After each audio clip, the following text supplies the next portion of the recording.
Hi, I'm Alex with Kimray. In this video, I'm going to show you 3 quick tips for using the electric pilot. The electric pilot is used to provide a signal to a control valve without the need for PLC or computing hardware. Our first tip for using the pilot is to make sure you have enough voltage coming in. The pilot requires 10 to 30 volts DC to operate.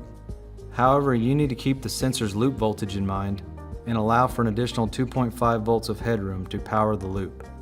For an 8-volt GEMS transmitter, you'll need 10.5 volts available.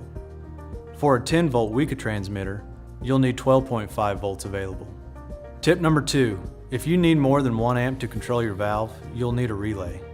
1 amp is the maximum that the discrete output can provide while keeping the internal board temperatures within the operating ranges. Tip number 3, if for any reason you need to reset the pilot to factory settings, hold the up and down buttons together for about 3 seconds.